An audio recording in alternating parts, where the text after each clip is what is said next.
Hello my dear student, welcome back to Deepak classes. I hope आप लोग अच्छे होंगे। आज हम डिस्कस करने वाले हैं जेईई 2022 के थर्मोडायनेमिक्स के पीवाईक्यू। और इससे पहले हमने 2023 के पूरे पीवाईक्यू कर चुके हैं।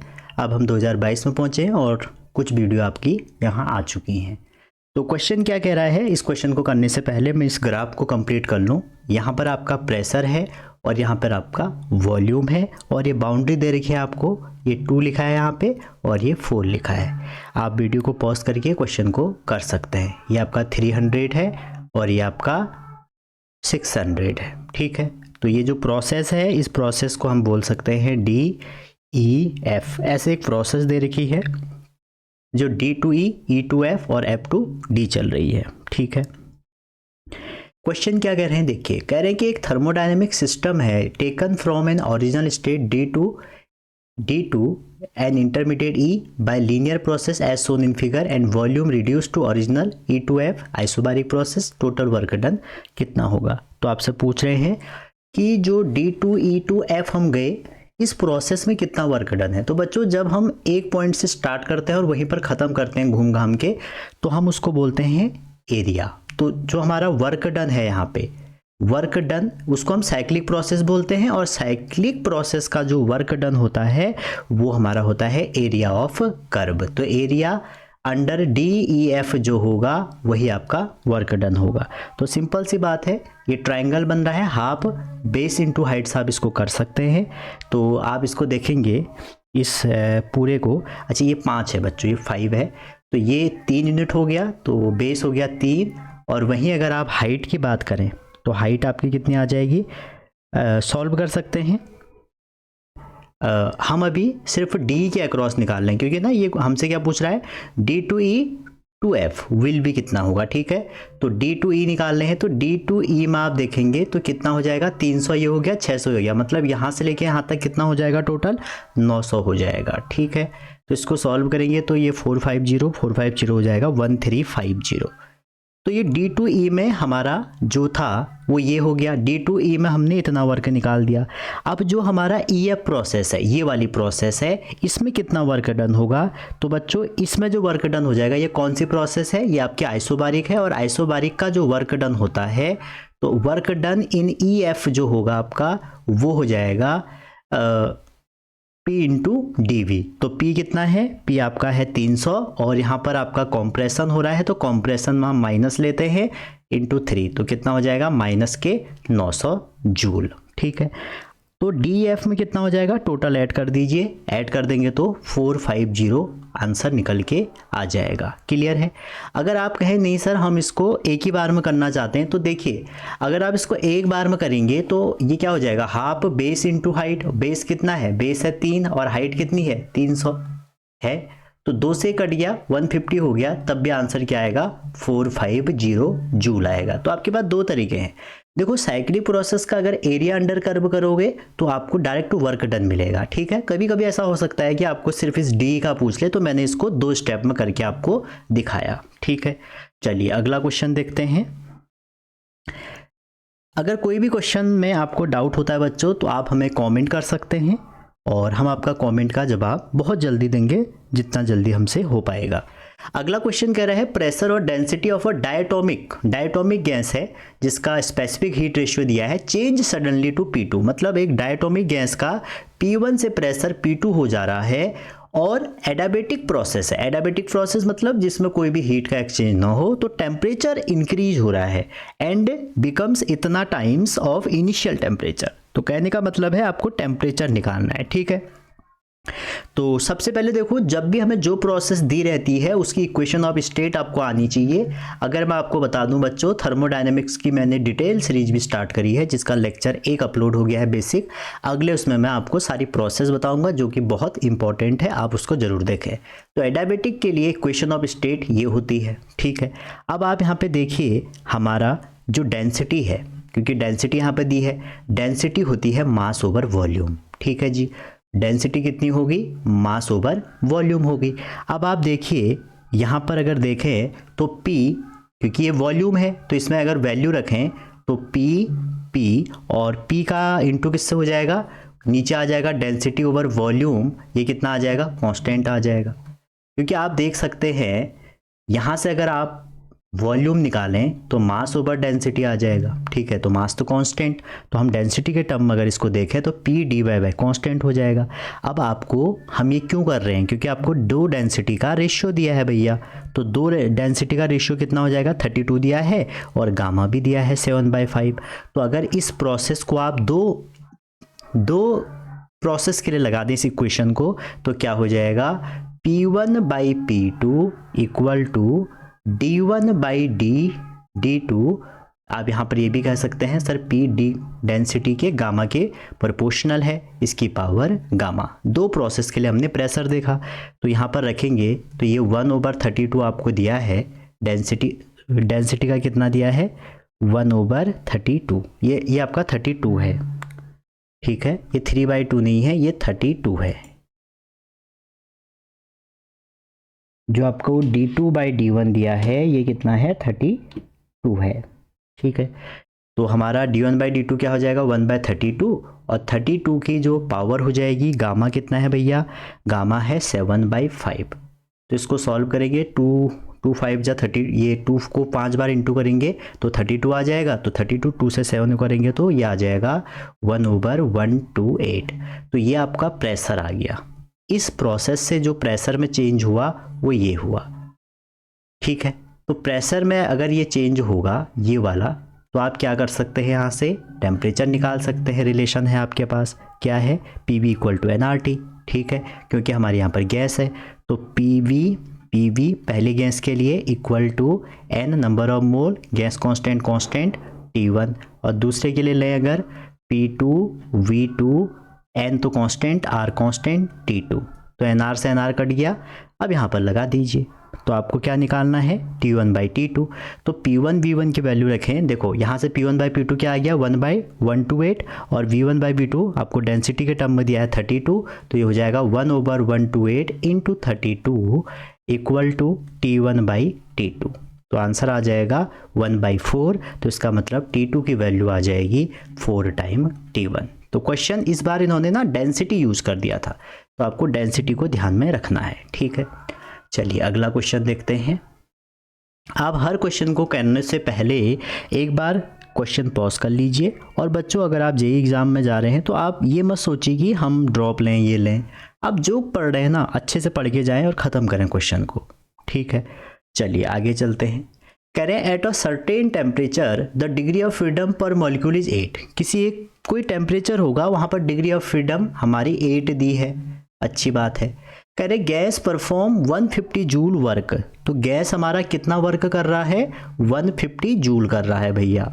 आगे कह रहे हैं when it expand under constant pressure the amount of heat absorb. तो कितना हीट एब्जॉर्ब होगा। तो देखो बच्चों, हीट एब्जॉर्ब का फॉर्मूला होता है at constant pressure NCP R delta T, ठीक है, NCP R डेल्टा T।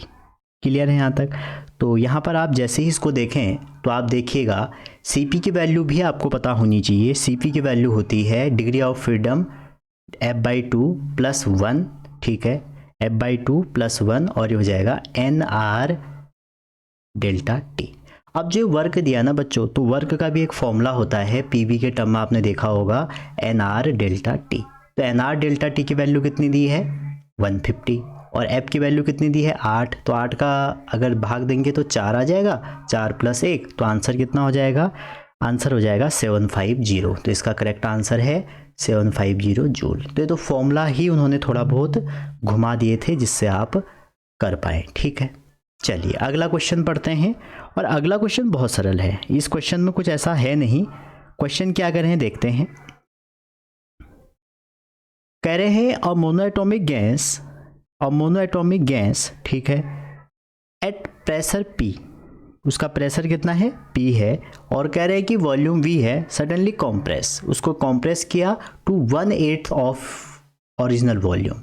तो फाइनल प्रेशर क्या होगा। देखो कॉम्प्रेस किया है, ठीक है, तो कॉम्प्रेस करेंगे। अब यहाँ पर देखिए हमने कॉम्प्रेस किया है, कह रहे हैं कि final pressure at constant entropy. तो बच्चों आपको मैं बताना चाहूँ एडियाबेटिक प्रोसेस में आप सभी पढ़ते हैं एडियाबेटिक प्रोसेस में हीट एक्सचेंज नहीं होता है, that means change in heat कितना होगा, जीरो होगा।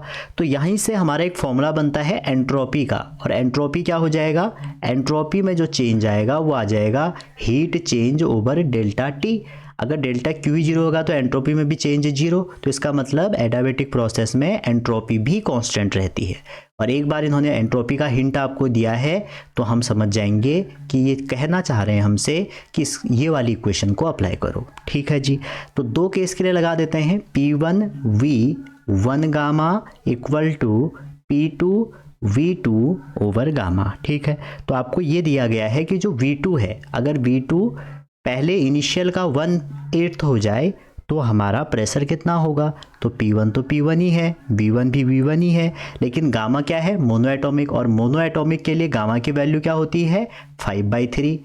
तो 5/3 इक्वल टू P2, और ये हो जाएगा V1/8 और गामा हो जाएगा 5/3। तो V1 से V1 कट गया, 1/8 करेंगे तो आ जाएगा 32। इसको सॉल्व करेंगे तो 2 की पावर 3, 3 से 3 कट गया, 2 की पावर 32। तो P2 की वैल्यू आ जाएगी 32 टाइम्स P1, और P1 आपको P दिया है, तो इसका आंसर आ जाएगा 32P। तो क्वेश्चन आसान है, टफ नहीं है, बस इसमें एक ही चीज़ समझनी थी, एंट्रोपी।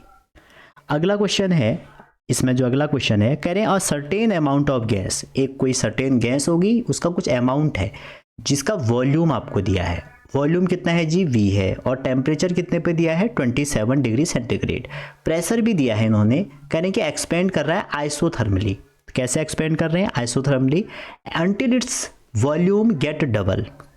अगर पहला केस में P1 है, P1 की वैल्यू आपको दी है 2 × 10⁷, यूनिट अभी मैं नहीं लिख रहा हूँ, और V1 आपका पहला वॉल्यूम V1 है। सेकेंड केस में हमारा जो P2 है, कह रहे हैं कि आइसोथर्मली अंटिल इट्स वॉल्यूम, अच्छा इसका जो वॉल्यूम है वो क्या हो जाएगा, कह रहे हैं डबल हो जाएगा पहले से।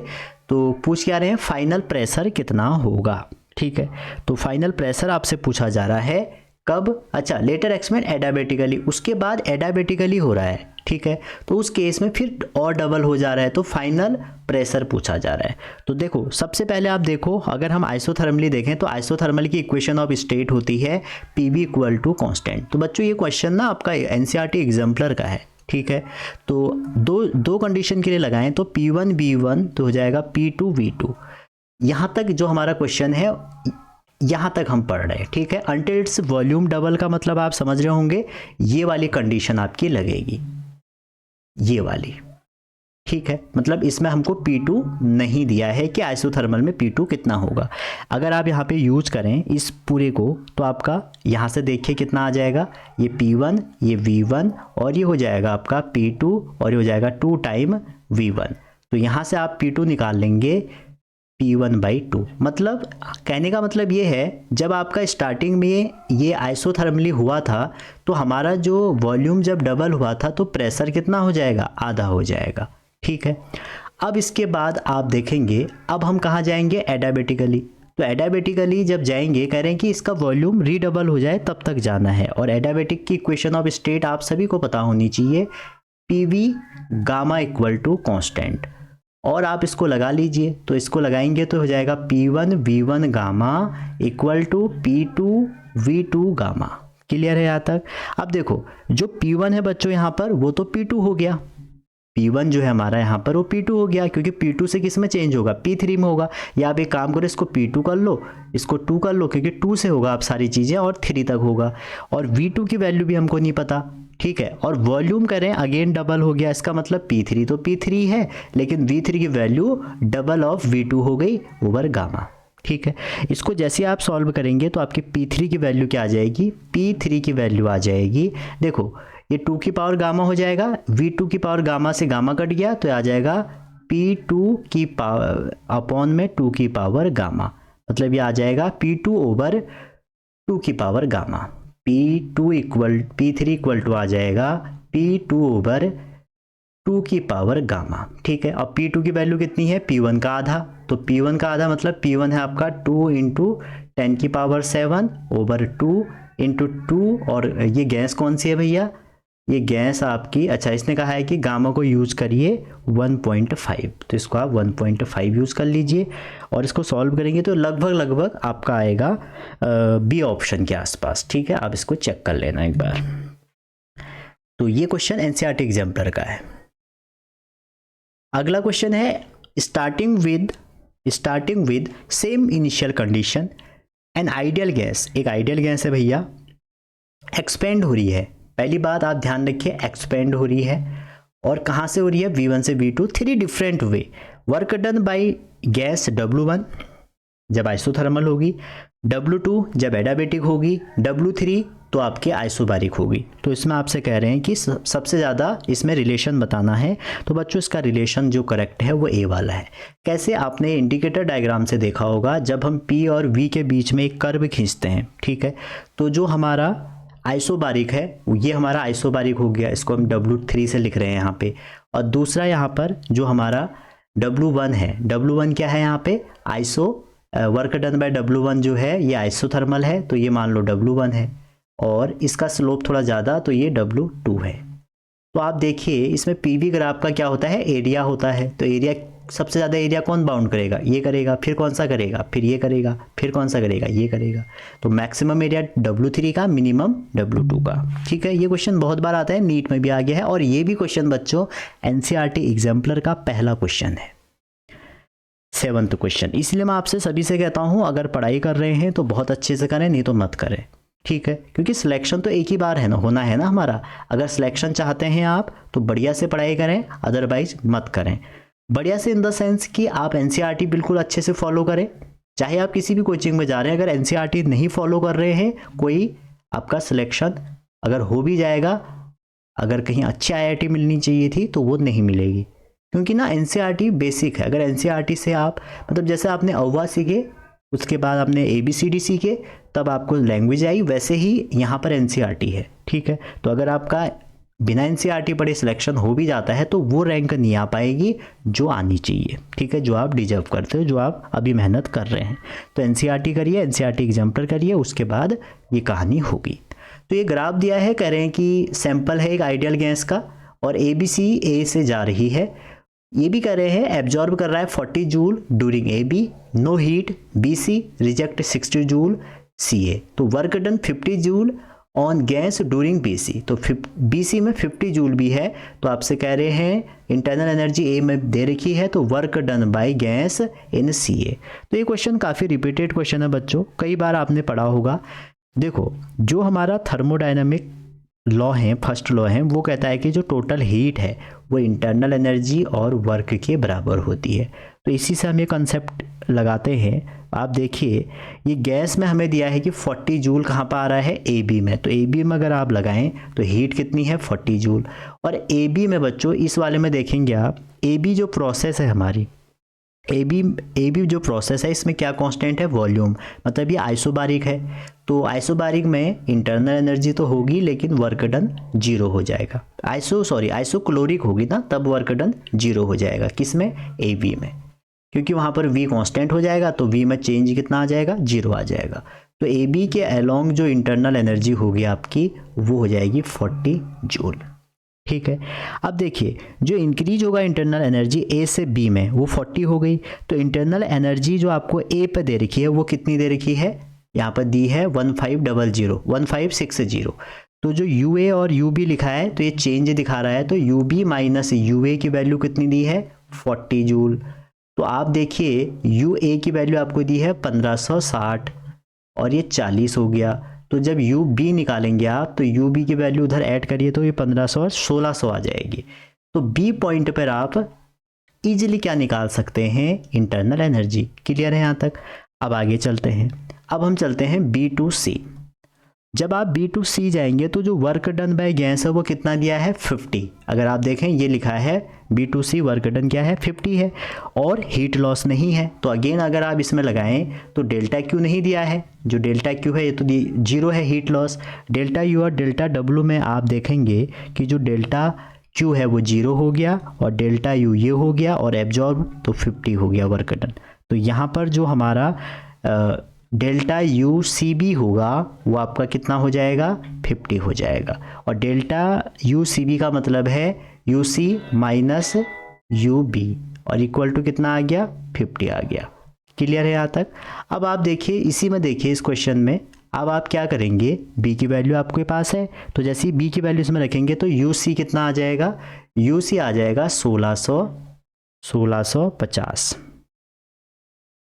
ठीक हो गया। तो आपने यू ए निकाल लिया, यू बी निकाल लिया, यू सी निकाल दिया। और क्वेश्चन में क्या कह रहा है, work done by gas during C A. ठीक है, तो सी ए में जो इंटरनल एनर्जी है, ये वाली जो पार्ट है, इसमें इंटरनल एनर्जी क्या हो जाएगी, देखो 1650 सी की है और ए की कितनी है 1560। तो इंटरनल एनर्जी अलोंग सी ए कितनी हो जाएगी, 1560 माइनस 1650 मतलब 90 हो जाएगी। और कितना, माइनस के 90 जूल हो गई। ठीक है, इंटरनल एनर्जी आ गई। अगेन फर्स्ट रो लगा दो तो हीट हो जाएगी, heat equal to delta U plus W. तो आपको डब्लू निकालना है तो डेल्टा क्यू कितना है, डेल्टा क्यू है -60 तो ये हो जाएगा -60 इक्वल टू, हमें डेल्टा यू पता है ये कितना है -90 और वर्क निकालना है तो माइनस उधर जाएगा तो ये प्लस हो जाएगा, आंसर क्या आ जाएगा 30। तो देखो बच्चों, पहले ना ये जेई में एक ही पार्ट आता था, अब क्या होने लग गया है, ये बहुत सारा पूछा जाने लग गया है। ठीक है, तो एक ही में सारा पूछ लिया इन्होंने, तो ये अच्छा क्वेश्चन था। चलिए आगे चलते हैं, समझ में आ गया होगा, 3 बार अलग अलग बार हमने ये लगाए। अगला क्वेश्चन स्टेटमेंट वाला है और कह रहे हैं अगर म्यू अमाउंट का आपने कोई आइडियल गैस एडाबेटिक चेंज हो रहा है P1 B1 से और यहाँ तो वर्क डन इतना होगा, तो भैया ये जो स्टेटमेंट है ये सही है। तो पहला तो सही है, एडाबेटिक में वर्क डन का ये फॉर्मूला होता है। आगे करें, in above case when work is done on gas the temperature of gas would rise. तो बच्चों जब आपका वर्क डन ऑन गैस होता है तो हमारा U पॉजिटिव हो जाता है तो हमारा टेम्परेचर राइज होता है। ठीक है, और अगर U पॉजिटिव मतलब वो टेम्परेचर बढ़ रहा है। तो ये तो थ्योरेटिकल क्वेश्चन था, इसका ए ऑप्शन सही है। 9th क्वेश्चन देखें, करें the total internal energy of 2 mole of monochromatic ideal gas. तो आइडियल गैस की जो इंटरनल एनर्जी होती है वो होती है N। अब यहाँ कहाँ पर पूछ रहे हैं, एट टेम्परेचर इतना, तो NCV और ये होती है T या डेल्टा T आप कह सकते हैं। अब जो हमारा मोनोएटॉमिक गैस है उसके लिए Cv की वैल्यू होती है 3/2R।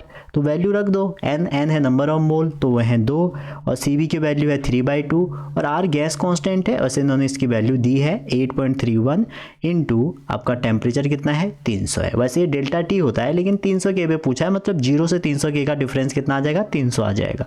2 से 2 कट गया 900 और इसको सॉल्व करेंगे 7479 जूल आपका आंसर आ गया।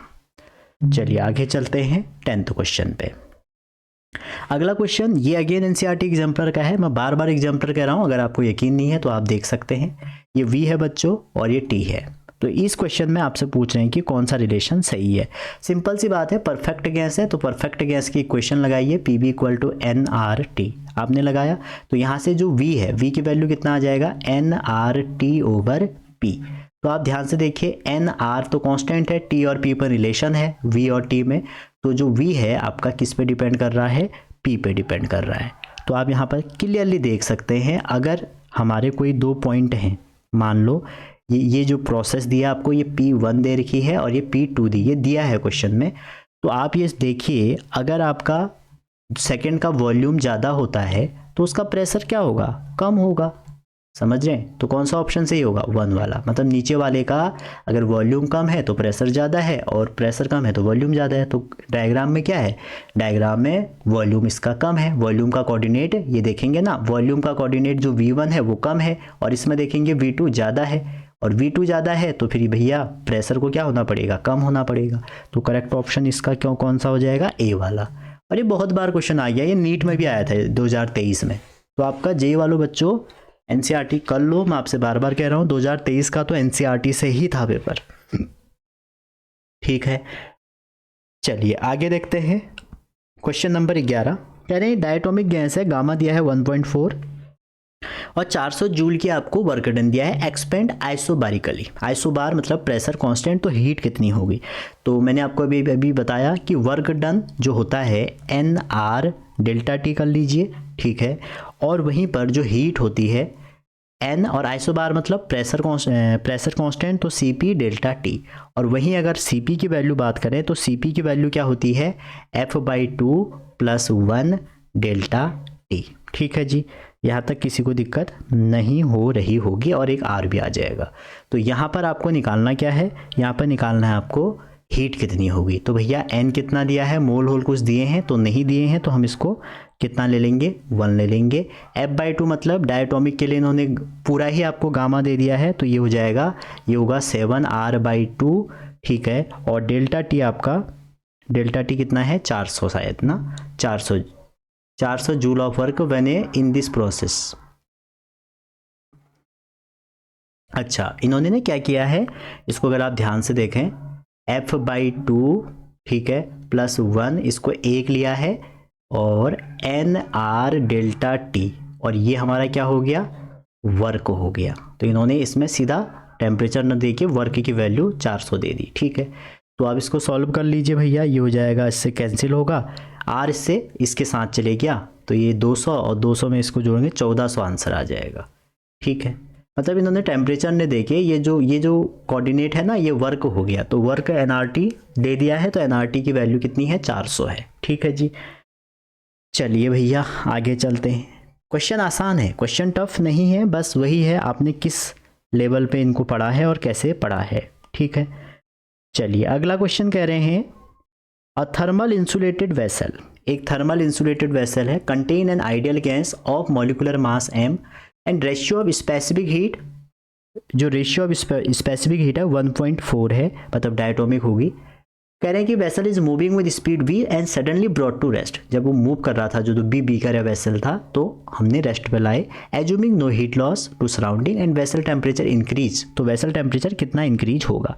तो देखो सिंपल सी बात है, जब आपका वेसल मोशन में है तो उसकी कुछ काइनेटिक एनर्जी होगी, और काइनेटिक एनर्जी कितनी हो जाएगी, हाफ mv²।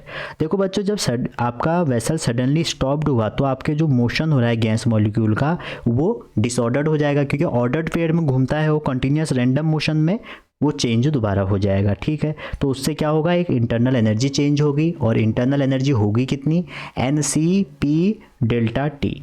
ठीक है, और ये किसके बराबर होगी, जो उसके पास पहले की क्या थी, काइनेटिक एनर्जी। ठीक है जी, और अगर n मॉलिक्यूल होते हैं तो हम ये भी कह सकते हैं half n into mv²। Clear है यहाँ तक, ये n क्या है, नंबर ऑफ मोल है। तो यहाँ से आप सॉल्व करें तो डेल्टा टी कितना आ जाएगा, NCP डेल्टा टी, अगर आप निकालें यहाँ से n से n कट गया तो CP की वैल्यू आ गई mv²/2c। अब आने वाले टाइम में ना बच्चों, इससे क्वेश्चन CP, इससे क्वेश्चन बहुत रिपीट होने वाले हैं। ये ना CB करो, जब तक आपको ना ये कुछ ऐसा दिया नहीं है तो आप इसको CV ही रखना। ठीक है, अगर कांस्टेंट प्रेशर देगा वो अलग बात है, तब CP करोगे। ठीक, और यहाँ पर क्या है, CB रहेगा। ठीक, तो ये CB, तो ये आ जाएगा आपका फाइनल आंसर CB। तो इससे क्वेश्चन बहुत बनेंगे अगली बार से, तो इसको आप ध्यान रखना। ठीक है, और एक बात और बता दूं, CB की वैल्यू ये भी होती है R/γ-1, क्योंकि उन्होंने आपको स्पेसिफिक हीट रेशियो दिया है। तो जो डेल्टा टी है वो क्या हो जाएगा, mv²γ-1/2r। ठीक है भैया, तो ये आपका फाइनल आंसर है। चलिए आगे चलते हैं। अब हमारा जो क्वेश्चन है बच्चों, वो क्वेश्चन है कार्नोट इंजन के। अब देखो, नीट वाले जो बच्चे हैं उनके उसमें से तो हटा दिया गया है, लेकिन आपके उसमें से नहीं हटाया है। बहुत सारे यूट्यूब में आपको हटाया है करके बोल रहे हैं, तो आप भैया जब तक कंफर्मेशन नहीं आएगा तब तक नहीं छोड़ सकते हैं ना बच्चों। इजी क्वेश्चन है, फॉर्मूला बेस्ड क्वेश्चन है।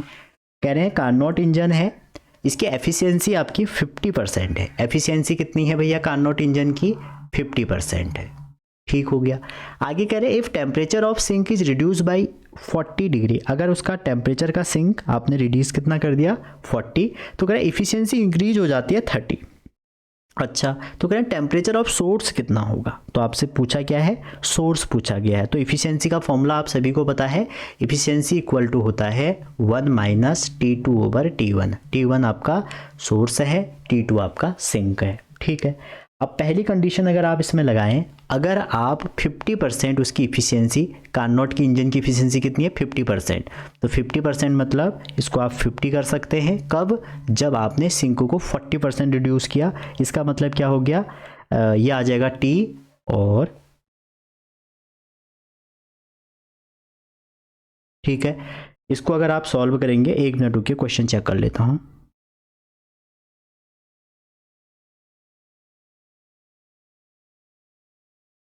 हाँ, क्वेश्चन सही है।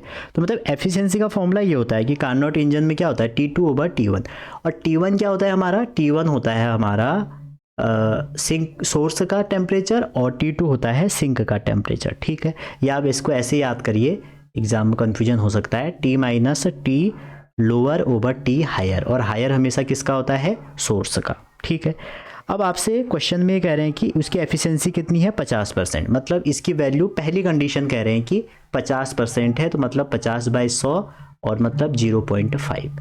तो कहने का मतलब है 1 - TL/TH, ठीक है, इक्वल टू 0.5 हो गया। ठीक है, तो जैसे ही आप TL/TH सॉल्व करेंगे तो कितना आ जाएगा, ऐसे ही रहने दो या तो, ठीक है, ये पहली कंडीशन है। दूसरी कंडीशन कह रहे हैं अगर आपकी इफिशियंसी 30% बढ़ जा रही है, कब, जब आप सिंक का टेम्परेचर 40% कम कर दे रहे हैं। मतलब एफिशिएंसी में अगर आप सिंक लोअर वाला है उसका अगर आप 40 कम कर देते हैं, बहुत थ्योरेटिकल क्वेश्चन आ रहे हैं यहाँ से, तो आपकी जो एफिशिएंसी है वो क्या हो जा रही है, 40% बढ़ जा रही है। इसका मतलब ही कितना हो जाएगा, 0.65। ठीक हो गया। अब आप देखिए इसको सॉल्व करिए, इन दोनों इक्वेशन से सॉल्व करिए, अलग अलग कर लीजिए इसको, तो ये हो जाएगा 1 - T lower higher minus 40/T higher equal to 0.65। ठीक है, 30% बढ़ जा रही है हमारी एफिशिएंसी, तो 30% कितनी हो जाएगी, ये 0.5 था, 30% बढ़ेगी तो भी 0.65। ठीक है, तो ये हमारा, इसको सॉल्व करेंगे, TL/TH की वैल्यू, ये पूरी की वैल्यू 0.5 रखेंगे, उधर ले जाएंगे तो ये 0.70 हो जाएगा, और TH की वैल्यू लगभग आपका आएगा 266 केल्विन। इजी क्वेश्चन है, बहुत टफ क्वेश्चन नहीं है, आपके सही होने चाहिए। अगला क्वेश्चन काफी इंटरेस्टिंग है। अगर मैं बच्चों आपसे कहूँ ये भी NCERT एग्जाम्पलर से है तो आप चौंकोगे कि यार मास्टर क्या कह रहा है। आप देखिए एक बार, आपके उसमें ये क्वेश्चन है, आपसे क्या कह रहे हैं कि पहला केस ये है कि कार्नोट इंजन को 300 केल्विन, ये डायग्राम दिया है, 300 केल्विन पे ऑपरेट कर रहे हैं पहले कार्नोट इंजन को, इसको E1 कह रहे हैं, 300 और 200 केल्विन पे हमने इसको चलाया। ठीक है, अगली बार हमने इसको 200 और 100 केल्विन पे चलाया, ये सेकंड केस है। ठीक है, तो दो इंजन है यहाँ पे, आपको E1 और E2 दिए हैं, तो कह रहे हैं एफिशिएंसी ऑफ दिस कॉम्बिनेशन क्या होगी, मतलब इसमें एफिशिएंसी क्या बनेगी। एफिशिएंसी होती क्या है, आपने अभी भी देखा, 1 - T लोअर/T हायर होती है। अब देखिए नेट एफिशिएंसी हमें दोनों की इक्विवेलेंट देखनी है, तो वो पहले की अगर N1 है, eta1 कह सकते हैं, या eta2 है, तो दोनों का सम हो जाएगा। तो eta1 की वैल्यू कितनी हो जाएगी, उसको निकाल लो, 1 - T लोअर टेम्परेचर कितना है 200, और ये कितना है 300। ठीक है, प्लस, और यहाँ पर 100 लोअर हो गया और 200 हायर हो गया। इसको सॉल्व करिए तो ऊपर आ जाएगा ये 1/3 और ये आ जाएगा 1/2। ठीक है, तो हमारी जो नेट एफिशिएंसी है, देखो पहले केस की हो गई, ठीक है, और दूसरे केस देखो, जब भी हम इसको ऐड करते हैं ना, जब भी हम इस कॉम्बिनेशन को ऐड करेंगे दो कार्नोट इंजन की, तो उसकी एफिशिएंसी कितनी हो जाएगी, N1 N2 भी हो जाती है। ठीक है, तो ये -1/2 इंटू 1/3, तो इसको सॉल्व करेंगे आ जाएगा 2/3। ये सेकंड केस की है, और फर्स्ट केस की कितनी आ रही थी 1/3, तो फर्स्ट केस की 1/3 है, सेकंड केस की 2/3 है, तो हमारा ये जो आंसर है इसमें क्या होगा, फर्स्ट केस के बराबर हो जाएगी। ठीक है, आगे चले, फर्स्ट केस में कितनी आएगी, eta1 - 100/300, तो ये हो जाएगा 100 से कट जाएगा तो 2/3। तो जैसे ऐसे कॉम्बिनेशन है तो इसकी इक्विवेलेंट एफिशिएंसी है, तो करेक्ट ऑप्शन इसका हो गया ए वाला। ठीक है, चलिए अगला क्वेश्चन देखते हैं। आगे कह रहे हैं, आपको एक स्टेटमेंट दिया है, इजी स्टेटमेंट है, कह रहे हैं कि when a small temperature difference between liquid and surrounding is double, the rate of loss of heat of a liquid become twice. तो बच्चों जो न्यूटन लॉ ऑफ कूलिंग है वो ये बताता है यहाँ पर कि आपका जितना हीट लॉस होगा, जो उसका रेट होगा, वो आपका टेम्परेचर डिफरेंस के प्रोपोर्शनल होता है। तो हमारा जो ए ऑप्शन है वो तो सही है। ठीक हो गया।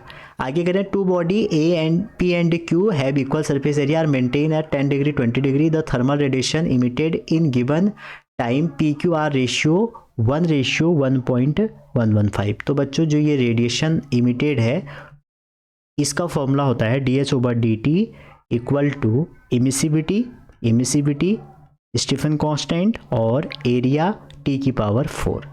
तो यहाँ से आप देख सकते हैं हमारी जो रेडिएशन की वो है वो T⁴ के प्रोपोर्शनल होगी। अगर 2 केस पे लगाएंगे तो आपका ये इतना ही निकल के आएगा, तो दूसरा भी सही है। तीसरा कह रहे हैं कार्नोट इंजन के बारे में कि कार्नोट इंजन 100 और 400 के बीच में काम करेगा तो एफिशिएंसी इतनी होगी। तो अगर आप ये वाला फॉर्मूला लगा देंगे T lower over T higher, तो लोअर हो गया आपकी 100/400, तो 1/4 मतलब 75%। तो ये भी ठीक है। डी कह रहे हैं when a small temperature difference between liquid and surrounding quadruple, मतलब 4 गुना कर दिया जाए, the rate of loss of heat become twice. बच्चों ये गलत है क्योंकि वो तो टेम्परेचर के प्रोपोर्शनल होता है ना, वो भी 4 गुना होना चाहिए। तो ए बी सी इसके करेक्ट ऑप्शन है। चलिए भैया आगे चलते हैं। 4th क्वेश्चन कह रहे हैं कि N1 is the efficiency of a Carnot engine at T1 इतना और T2 इतना। ठीक है, आगे ये भी कह रहे हैं वाइल N2 इज इतना इतना, तो N1/N2 निकालो। तो भाई ये क्वेश्चन में कुछ भी नहीं है, ये आपके लिए होमवर्क है। 1 - T lower over T higher, और लोअर मतलब ऊपर सिंक का, नीचे सोर्स का। ठीक है, इसका करेक्ट ऑप्शन आ रहा है 0.76। 2 केस लगा के डिवाइड कर लेना। 5th क्वेश्चन देखते हैं। कह रहे हैं in Carnot engine the temperature of reservoir is इतना। जो टेम्परेचर है किसी भी रिजर्वर का वो 5 to 7 डिग्री सेंटीग्रेड है, आपको केल्विन में कन्वर्ट करना पड़ेगा ये, एंड सिंक का 200 केल्विन है। ठीक है, and work done by engine when it transfer heat from reservoir to sink. जब ये रिजर्वर से सिंक में हमारी हीट ट्रांसफर करेगा तो आपसे पूछ रहे हैं कि क्या पूछ रहे हैं, वर्क डन कितना होगा। ठीक है, इतना अच्छा वर्क डन भी दिया है, तो पूछ क्या रहे हैं, the quantity of heat absorb. अच्छा, तो हीट एब्जॉर्ब कितनी होगी। देखो कार्नोट की पहले तो आप इफिशियंसी ले लो, T lower over T higher होता है भैया। तो यहाँ पर आपको इसकी जो वैल्यू होती है ना बेसिकली इफिशियंसी की, वो वर्क ओवर Q होती है। ठीक है, तो हायर का टेम्परेचर को आपको केल्विन में बदलना पड़ेगा। जब भी आप एफिशिएंसी निकालते हैं तो केल्विन में बदलिए, 273 का इसमें ऐड करेंगे तो 800 के आ जाएगा, और वहीं आपका ये तो के में ही दिया है, तो एफिशिएंसी हो जाएगी 1 - 200/800, और 200/800, और आपको वर्क दिया है इधर 12,000 किलो जूल, तो 12 क्या आ जाएगा, Q आ जाएगा। हमें Q ही निकालना है, तो इसको सॉल्व करेंगे 3/4 आ जाएगा इक्वल टू 12,000 है, सॉरी 12,000, तो 12,000/Q हो जाएगा। ठीक है, Q आपका हीट है, तो इसको सॉल्व करिए, Q आ जाएगा 16 × 10⁴ 4 और 2 6। ठीक है, ये आपकी हीट आ जाएगी। तो देखो जो एफिशिएंसी का फॉर्मूला है हम इसको याद कर लेते हैं, तो लेकिन आप ये ध्यान रखिएगा वर्क ओवर हीट टेकन से हम एफिशिएंसी बेसिकली निकालते हैं। चलिए अगला क्वेश्चन देखते हैं।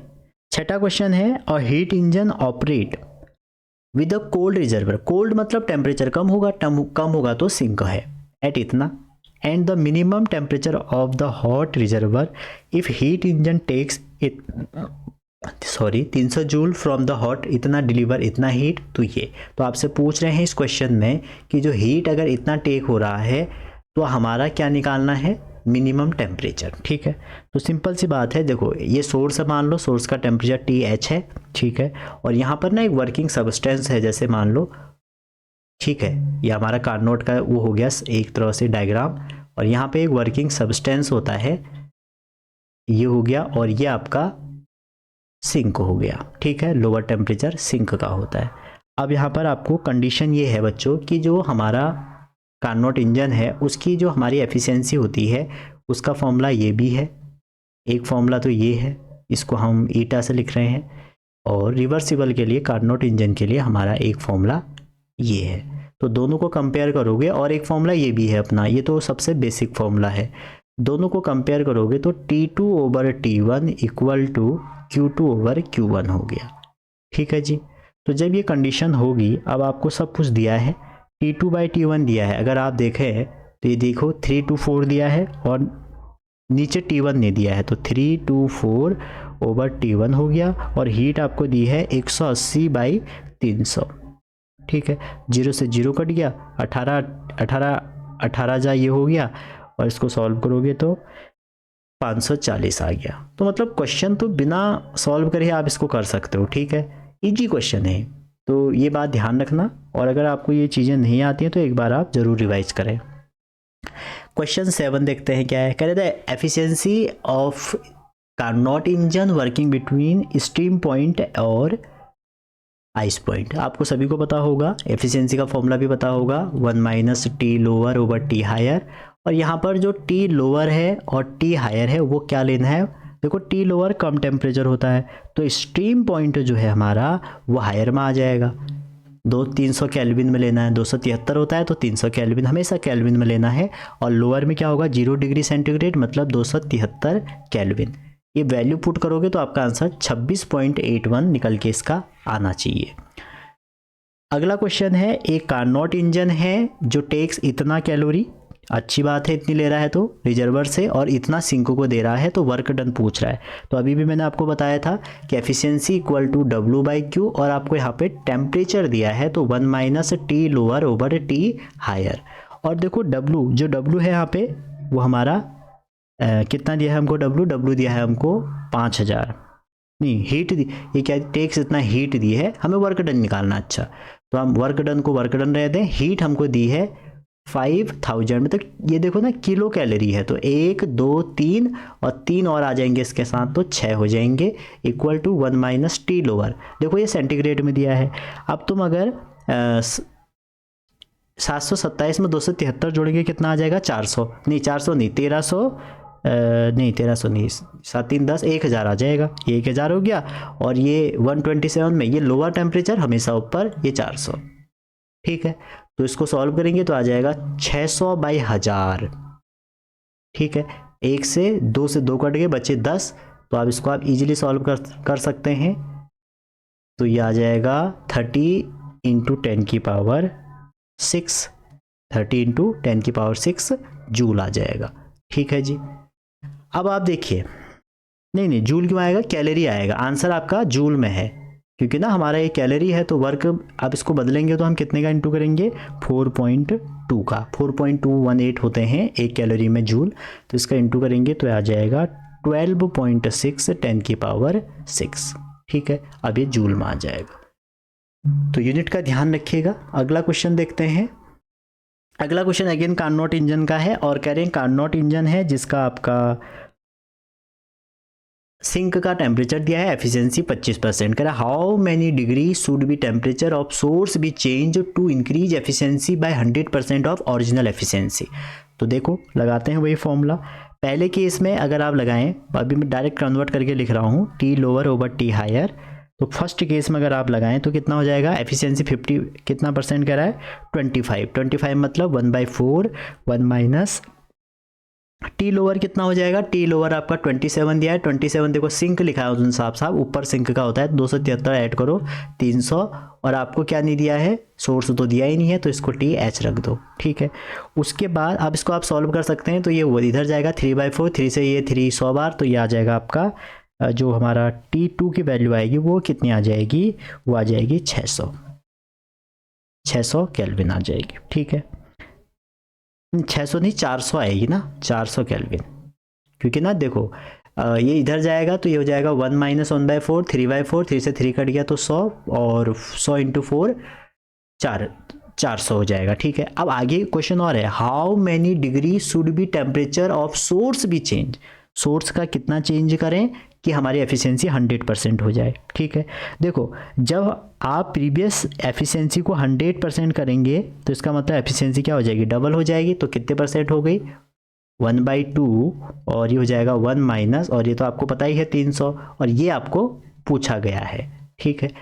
तो इसको सॉल्व करिए, फिर ये 1/2 मतलब ये आ जाएगा 600, ठीक है। तो यहाँ पर T हायर आ जाएगा आपका, ये T हायर है, हाँ T हायर, तो ये T हायर H1 कर लो तो ये आ जाएगा 600। अब आपसे कह रहे हैं कि कितना इंक्रीज करना है, ठीक है। तो 600 में से 400 घटाएंगे तो 200 केल्विन, इसका मतलब है इंक्रीज बाई 200 केल्विन। ठीक है, तो कार्नोट इंजन से बहुत इजी क्वेश्चन आए हैं और शायद आपके समझ में भी आ गए होंगे अगर आपने पहले किए होंगे। आशा करता हूँ आपको ये वीडियो पसंद आई होगी और कुछ सीखा होगा आपने। और अगर आप हमसे आज पहली बार जुड़े हैं तो आप हमारी डिटेल डिस्कशन वाली वीडियो ज़रूर देखें थर्मोडायनामिक्स की। अभी पार्ट बनाया है, धीरे धीरे मैं आपको पूरा करवा दूंगा थर्मो और केटीजी जल्दी ही। और मिलते हैं अगले वीडियो में, तब तक अपना ध्यान रखिए, पढ़ते रहिए। Wishing all the best.